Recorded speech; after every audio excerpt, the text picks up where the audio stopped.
नमस्कार, hornbill TV में आपका स्वागत है और मैं आपके साथ प्रिया बिस्ट। बुलेटिन की शुरुआत करते हैं। हरिद्वार के झबरेड़ा विधानसभा क्षेत्र में अघोषित बिजली कटौती ने जब हद पार कर दी तो जनप्रतिनिधि खुद मोर्चा संभालने उतर गए। दरअसल यहां लगातार सुबह सुबह बिजली कटौती की जा रही है, जिससे लोगों को परेशानी का सामना करना पड़ रहा है। वहीं कांग्रेस विधायक वीरेंद्र जाती अपने समर्थकों के साथ सीधे बिजली विभाग के अधिकारियों के आवासों पर पहुंचे और वहां की बिजली कटवा दी गई। विधायक ने कहा कि जब जनता अंधेरे में दिन की शुरुआत करने को मजबूर है तो लापरवाही बरतने वाले अफसरों को भी उसी हालत का सामना करना चाहिए। वहीं जनता ने विधायक के इस कदम को साहसिक बताते हुए समर्थन जताया और कहा कि पहली बार किसी जनप्रतिनिधि ने उनकी परेशानी को इस स्तर पर उठाया है। आपको बता दें कि इससे पहले विधायक ने विभागीय अफसरों को चेताया था कि अगर कटौती नहीं रुकी तो सख्त कदम उठाया जाएगा।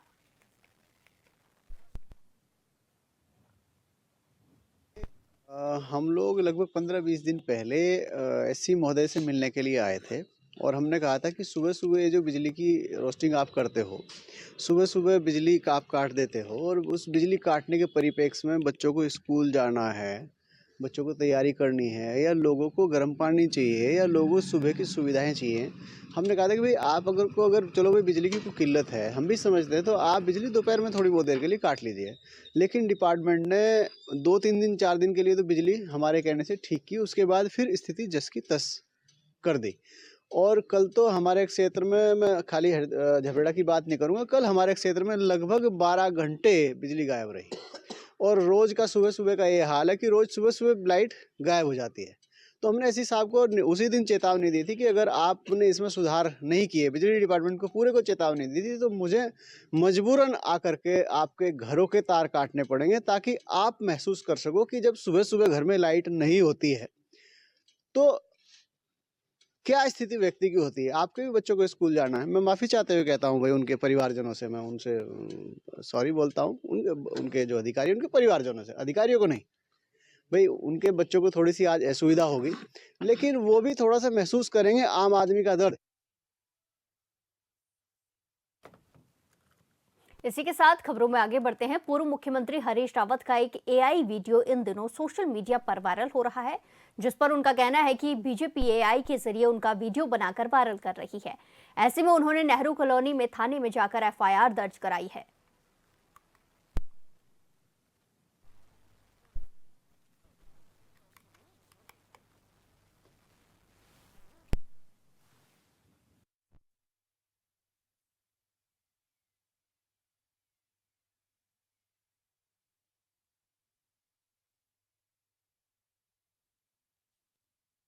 मुख्यमंत्री हरीश रावत आज नेहरू कॉलोनी थाने में पहुंचे हैं शिकायत दर्ज कराने के लिए। और क्योंकि ये बताया भी जा रहा था कि उनके एआई वीडियोस जो थे वो लगातार वायरल हो रहे थे, जिसको लेकर कई तरह का उसमें व्यवस्थाएं दर्शाई जा रही थी। ये बताया जा रहा था कि मुस्लिम प्रेम उनका दिखाया गया और इस तरह से दिखाया गया कि जुम्मे की नमाज हो या फिर मुस्लिम प्रेम हो, कई तरह की चीज़ों को दर्शाया गया। जिसके बाद पूर्व मुख्यमंत्री हरीश रावत जो हैं आज नेहरू कॉलोनी थाने पर पहुंचे हुए थे और उन्होंने पुलिस को इसको लेकर एक तहरीर भी दी है, आपत्ति भी दर्ज कराई है। उन्होंने कहा है कि बीजेपी उनके वीडियोस जो है वो एआई के माध्यम से बना करके प्रसारित कर रही है और जिसका खामियाजा जो है वो कांग्रेस पार्टी को भुगतना भी पड़ता है। हालांकि इससे पहले भी आज देखा गया था कि जब 2022 के विधानसभा के इलेक्शन हुए थे तो तब भी जुम्मे की नमाज और मुस्लिम यूनिवर्सिटी वाला जो फैक्टर था वो चलाया गया था, जिसका वजह से हरीश रावत को जो खामियाजा है या फिर कांग्रेस पार्टी है उसको भुगतना पड़ा था। और इसीलिए इस बार जो है पहले से पहले ही हरीश रावत का कहना ये है कि हम इस पर विरोध दर्ज कराएंगे और यही वजह है कि हरीश रावत पहुंचे हुए थे और इस पर उन्होंने विरोध भी दर्ज कराया है। हरीश रावत यहाँ पर पहुंचे और उन्होंने अपनी बातें भी रखी और पूरी तरह से कहा जा सकता है कि ऐसे में ये जो, क्योंकि बार बार इसमें एआई से जो वीडियो है वो बनाया गया, वो दर्शाया गया और ऐसे में हरीश रावत जो है उसका विरोध उन्होंने जताया। उन्होंने कहा कि ज़रूरत पड़ी तो बीजेपी कार्यालय का भी घेराव करने का काम जो है वो किया जाएगा। और हरीश रावत जी पहुंचे हुए हैं, तमाम कार्यकर्ताओं के साथ पहुंचे हुए हैं और आज उन्होंने तमाम मांग भी रखी।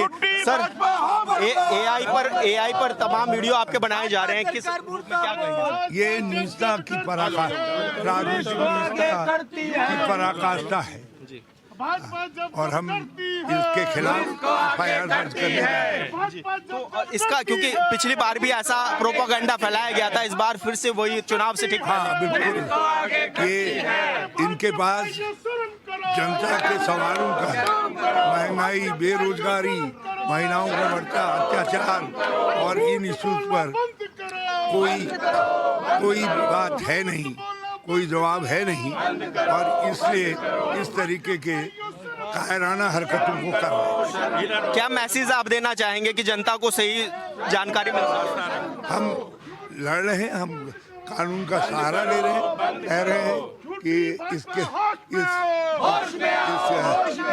खिलाफ कानूनी कार्रवाई करो, जो देश का कानून कहता है उसके तहत कार्रवाई।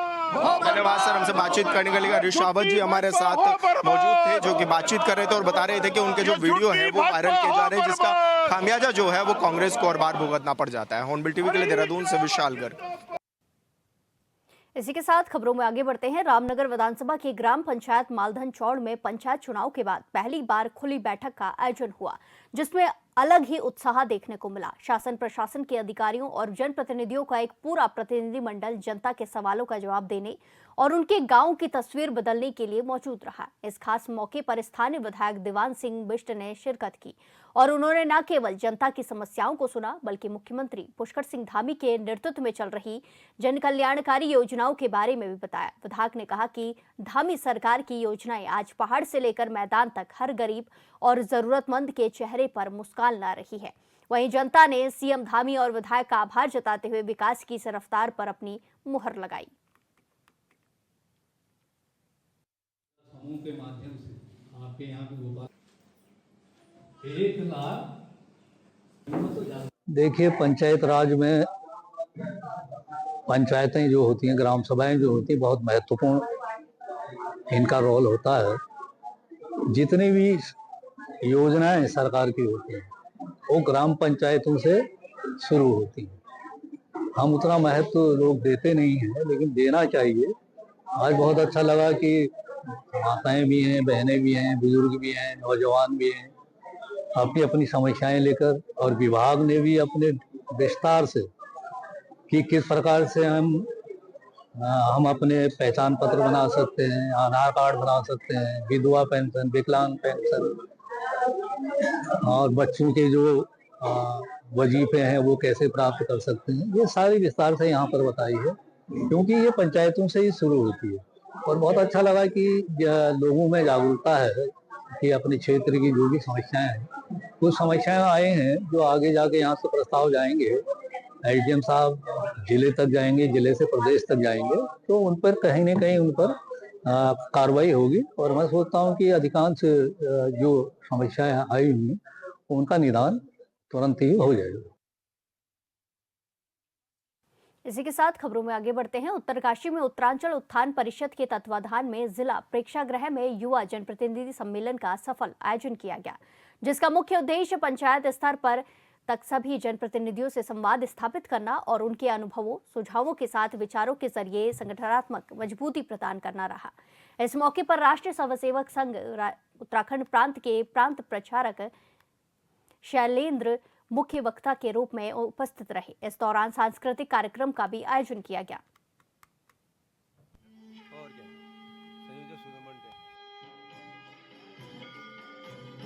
आज जो है उत्तराखंड उत्थान परिषद द्वारा युवा पंचायत जनप्रतिनिधि सम्मान समारोह रखा गया था, जिसमें तीनों विकासखंड डुंडा, भटवाड़ी और चिन्याली सौड़ के सभी पंचायतों के प्रतिनिधि आए थे।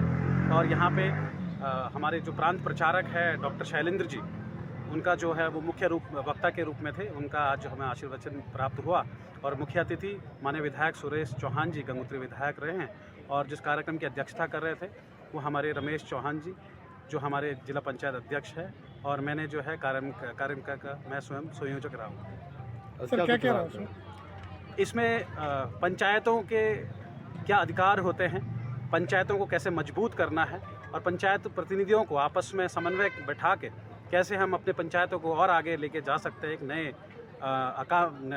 आयाम तक हम कैसे पहुंचाएं, इस बारे में चर्चा हुई। विभिन्न मुद्दों में चर्चा हुई और सभी जो पंचायत के जो युवा प्रतिनिधि हैं उन्होंने भी अपनी जो है बातें वहाँ पे रखी है कि चुनाव से पहले उनका कैसे हम फील करते थे पंचायतों के बारे में और चुनाव के बाद उनको क्या अनुभव हुआ और क्या सीखने को मिला है और भविष्य में यही चीज़ें वो कैसे अपने इम्प्लीमेंट करने जाएंगे अगले 5 सालों में। इन सब चीज़ों पे, इन सभी विषयों में चर्चा करेंगे। नैनीताल जिला न्यायालय ने 2 जनवरी 2020 को हल्द्वानी निवासी नाजिम मलिक की हत्या के मामले में उसकी पूर्व प्रेमिका अमरीन जहां और उनके साथी राधेश्याम शुक्ला को दोषी करार दिया है। कोर्ट ने दोनों को आजीवन कारावास की सजा सुनाई है और 20-20 हजार रुपए का जुर्माना भी लगाया है। वहीं कोर्ट ने फैसले में कहा कि हत्या पूरी तरह नियोजित थी। ये घटना काठगोदाम भीमताल रोड पर चंदा देवी मंदिर के पास हुई थी। आपको बता दें कि नाजिम को घूमने के बहाने बुलाकर राधेश्याम ने तमंचे से गोली मारकर हत्या कर दी थी।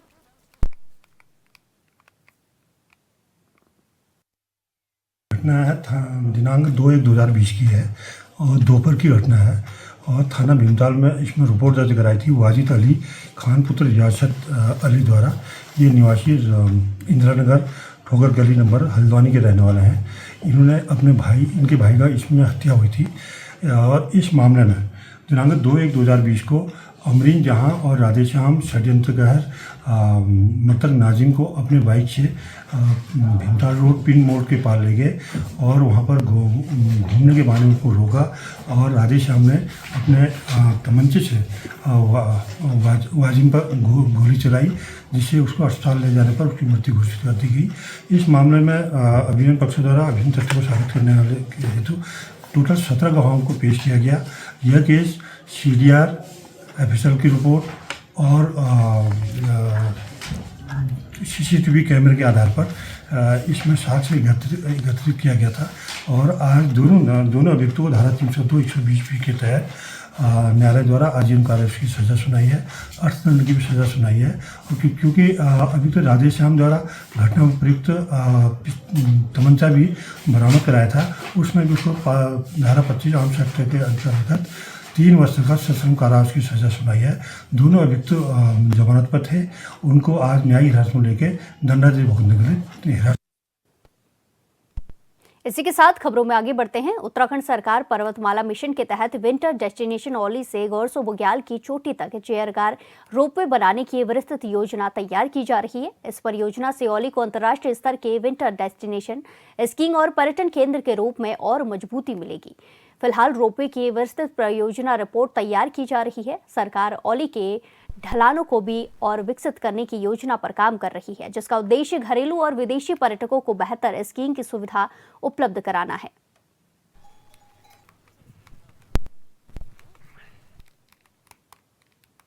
इसी के साथ खबरों में आगे बढ़ते हैं। उत्तराखंड राज्य स्थापना दिवस की रजत जयंती के अवसर पर मसूरी में आयोजित होने वाले विंटर कार्निवल को लेकर तैयारियां चल रही हैं, जिसको भव्य बनाने के लिए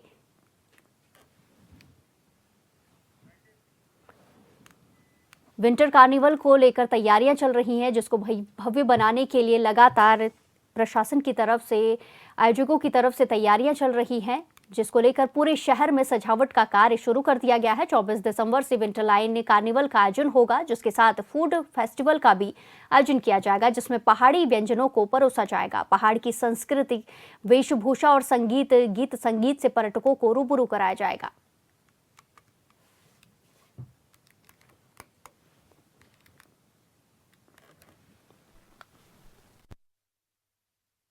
बिल्कुल, हमारा परसों से विंटर कार्निवल का आगाज़ होने वाला है, 24 तारीख से हमारा। और इसमें हमने प्रमुखता से उत्तराखंड के सभी कलाकारों और संस्कृति को प्रमुखता से दिखाना है हमें। और हमारी जो थीम भी है मेन की सेलिब्रेटिंग 25 ईयर्स ऑफ उत्तराखंड, जो हमारी रजत जयंती वर्ष हो रहा है, तो उसी क्रम में है। तो हमने कोशिश की है कि हम बिल्कुल लोकल्स को दें। तो जैसे हमने 24 तारीख जो हमारी पहले दिन की जो स्टार नाइट हम कहना चाह रहे हैं, तो उस दिन हमने पहली जो हमारी डॉक्यूमेंट्री दिखाई जाएगी इंद्रमणि बडोनी जी की जीवन के ऊपर। इसके उपरांत जो एक नाटक है जो उनके जीवन से बहुत एसोसिएट की जाती है, माधो सिंह भंडारी, उनका होगा।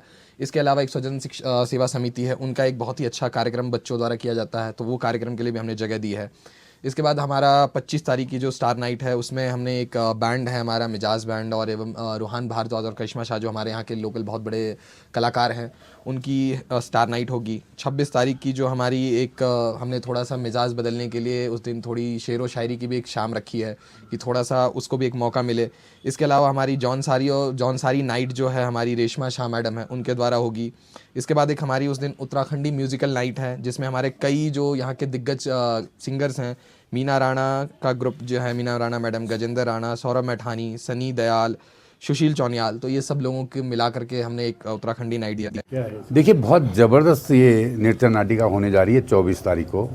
और नया हम लोगों ने बहुत सारी चीज़ें मेहनत जो अभी हमारी चल रही है, हमारे बड़े भाई आदरणीय बलदेव राणा जी जो इसके निर्देशक हैं, लेखक हैं, लगातार इस वक्त रिहर्सल में लगे हुए हैं। और पूरी टीम एक नए रूप में, क्योंकि 2016 में आप लोगों ने देखा एक भव्य यहाँ पर मंचन रहा, और तत्पश्चात 2022 और ये जो 2025 है, इसमें भी ये भव्य होने जा रहा है। और बहुत अलग ही आपको एक माधो सिंह भंडारी का स्वरूप देखने को मिलेगा। और मैं धन्यवाद करता हूँ कार्निवाल समिति का, जिन्होंने हमें पहले दिन, जिस दिन ये कार्निवाल प्रारंभ हो रहा है, उस दिन हमें मौका दिया। तो इस मौके पर, क्योंकि 100वीं जयंती है स्वर्गीय इंद्रमणि वर्धुनी जी की, जिनका उत्तराखंड राज्य में बड़ा योगदान है, तो उनकी 100वीं जयंती के अवसर पर पहले तो जो है प्रारंभिक जो उनका वृत्तचित्र है, उनके जीवन पर आधारित एक डॉक्यूमेंट्री है जो हमारे निर्देशक लेखक प्रदीप भंडारी जी उनसे द्वारा दिखाई जाएगी, उनके द्वारा। तत्पश्चात हमारे एक छोटे बच्चों की टीम है जो बहुत अच्छी टीम है, स्वजन शिक्षा केंद्र की जो टीम है हमारी समिति की, वो उनका परफॉर्म होगा। इसी के साथ खबरों में आगे बढ़ते हैं। उत्तराखंड में विधानसभा चुनाव में जुटी बीजेपी सरकार के मुखिया पुष्कर सिंह धामी लगातार विपक्ष को निशाने पर ले रहे हैं। जहां भी चुनाव सभा को संबोधित कर रहे हैं, वहां एक तरफ जहां वो सरकार की उपलब्धियां गिनाते हैं, तो दूसरी तरफ मुख्य विपक्षी पार्टी यानी कांग्रेस पर जमकर भड़ास भी निकालते हैं। साफ शब्दों में कहें तो सीएम धामी जनता को ये बताते हैं कि कांग्रेस को राज्य हित के मुद्दों से कोई लेना देना नहीं है, बल्कि वो सिर्फ वोट बैंक की राजनीति करती है। जन जन की सरकार, जन जन के द्वार के तहत प्रशासन गांव की ओर बहुउद्देशीय शिविर के आयोजन में मुख्यमंत्री पुष्कर सिंह धामी ने 77 करोड़ की लागत से 31 विकास परियोजनाओं का लोकार्पण और शिलान्यास किया, जिसमें उन्होंने कहा कि ये सभी योजनाएं क्षेत्र में सुविधाओं को सशक्त बनाने में सहायक सिद्ध होंगी। सीएम ने कहा कि बीजेपी की सरकार प्रदेश में धार्मिक और पर्यटन स्थलों का तेजी से विकास कर रही है। ऐसे भी घुसपैठिए हैं जो नाम और बेस बदलकर देवभूमि उत्तराखंड की पवित्रता और सनातन परंपराओं को कलुषित करने का काम कर रहे हैं, कलंकित करने का काम कर रहे हैं, छद्म वेश धारण करके लोगों के धर्म के मार्ग में बाधा बनने का काम कर रहे हैं, धार्मिक भावनाओं को आहत करने का काम कर रहे हैं। हमने ऑपरेशन कालनेमी के माध्यम से राज्य में ऐसे पाखंडी और विधर्मियों को गिरफ्तार करने का काम किया। इसमें भी कांग्रेस के लोगों को बड़ी समस्या है, लेकिन मैं स्पष्ट कर देना चाहता हूं कि हम ऐसे घुसपैठियों को देवभूमि उत्तराखंड से निकालकर वापस वहीं पहुंचा रहे हैं जहां से वो आए हैं। मुख्यमंत्री ने जनसभा में इस बात पर जोर दिया कि विपक्ष यानी कांग्रेस के लोगों को उत्तराखंड की संस्कृति से कोई लेना देना नहीं है, जबकि बीजेपी की सरकार देवभूमि की आध्यात्मिक विरासत और अधिक समृद्ध बनाने की दिशा में निरंतर कार्य कर रही है। सीएम का दावा है कि बीजेपी की डबल इंजन वाली सरकार जनहित के मुद्दों पर तेजी से काम कर रही है। हमारे कांग्रेस के मित्र जो तुष्टीकरण की राजनीति करते आए, वो हमारे द्वारा जो काम करवाए जा रहे हैं, जो हम मंदिरों के काम कर रहे हैं, तमाम धार्मिक संस्थाओं को विकास की तरफ ले जाने का काम कर रहे हैं, उनको बड़ी परेशानी हो रही है। मुझे आप सबके बीच में कहते हुए कोई संकोच नहीं है, मैं कहना चाहता हूं, क्योंकि विपक्ष के लोगों को हमारे मंदिरों से कोई लेना देना नहीं है। उन्हें तो राज्य में अवैध रूप से जो मजारें बन रही है, उन मजारों की चिंता है। और जब हम अतिक्रमण हटाते हैं तो उस अतिक्रमण से भी उनको परेशानी होती है भाइयों बहनों। लेकिन आज मैं इस मंच के माध्यम से उन लोगों से स्पष्ट कह देना चाहता हूं कि ये देवों की भूमि है। इस पवित्र भूमि की रक्षा के लिए मैं और मेरी पूरी सरकार पूरी रूप से प्रतिबद्ध है और हम किसी भी कीमत पर यहाँ मुगलिया मानसिकता को पनपने नहीं देंगे भाइयों बहनों। अपने संबोधन में सीएम ने बार बार कांग्रेस पार्टी का जिक्र किया और कहा कि बीजेपी की सरकार ने लैंड जिहाद, लव जिहाद और थूक जिहाद जैसी कट्टर मानसिकता के खिलाफ कड़ी कार्रवाई की है, लेकिन कांग्रेस को इससे आपत्ति होती है। कांग्रेस ने ही प्रदेश में इस मानसिकता को बढ़ावा दिया है। वही लैंड जिहाद, लव जिहाद और थूक जिहाद जैसे कट्टर मुल्लावादी कट्टर प्रवृत्तियों के खिलाफ भी हमने कठोर कार्रवाई सुनिश्चित की है, परंतु कांग्रेस के लोगों को हमारे द्वारा इन जिहादियों के खिलाफ की गई जो भी हम कार्रवाई कर रहे हैं, भाइयों बहनों, जब हम अतिक्रमण हटाते हैं, इस मुगलिया कट्टरवादी सोच को राज्य में नप नपने देने का संकल्प लेते हैं, तो हमारे कांग्रेस के मित्रों को बड़ी दिक्कत होती है भाइयों बहनों, क्योंकि इन्हीं लोगों ने राज्य में इन जिहादी मानसिकता वालों को पनपाने का काम किया है। कांग्रेस ने हमारी राज्य की डेमोग्राफी को खराब करने के लिए ऐसे ऐसे स्थानों पर विशेष समुदाय के लोगों को राज्य के अंदर बसाने का काम किया है, जहां उस समुदाय के लोगों का कोई नामो निशान इस राज्य के अंदर नहीं होता था भाइयों बहनों। इतना ही नहीं, उन्होंने कहा कि बीजेपी की सरकार सरकारी भूमि पर अवैध रूप से कब्जा करने वाले लोगों के खिलाफ कार्रवाई करती है, तो कांग्रेस को इससे भी दिक्कत है। तुष्टीकरण की राजनीति करने वाली कांग्रेस को मंदिरों के विकास से परेशानी हो रही है। विपक्ष के लोगों को मंदिरों से कोई लेना देना नहीं है, उन्हें मजारों की चिंता है। हाल ही के दिनों में सीएम धामी ने डेमोग्राफी को लेकर विपक्ष पर कई आरोप लगाए हैं। सीएम ने राज्य की जनता को ये लगातार बताया है कि कांग्रेस ने अपने समय में प्रदेश के अलग अलग हिस्सों में ऐसे लोगों को बसाया जिन्होंने कहीं अवैध मजार बना लिया तो कहीं पर कब्जा कर लिया और अवैध गतिविधियों को अंजाम दिया है, जिसे अब बीजेपी सरकार साफ कर रही है। उत्तराखंड में बीजेपी की डबल इंजन वाली सरकार का दावा है कि बीजेपी सरकार में 10,000 एकड़ भूमि को अतिक्रमण से मुक्त कराया गया है, जो सरकार के लिए बड़ी उपलब्धि है। इधर बीजेपी के आरोपों पर कांग्रेस नेताओं का कहना है कि बीजेपी सिर्फ हिंदू मुस्लिम की राजनीति करती है, जनता से झूठ बोलती है। एक और भारतीय जनता पार्टी कांग्रेस पर लगातार तुष्टीकरण की राजनीति का आरोप लगाती है, दूसरी ओर राज्य में 9 साल से प्रचंड बहुमत की भाजपा की सरकार है और भारतीय जनता पार्टी अपनी सरकार की उपलब्धियों को जनता के बीच पहुंचाने से कतरा रही है, क्योंकि भाजपा की सरकार चौतरफा फैल रही है। न बेरोजगारों को रोजगार दे पाई है, न बेटियों को सुरक्षा दे पाई है, न उद्योग पहाड़ चढ़ा पाई है, न जो है शहरों को आधुनिक बना पाई है।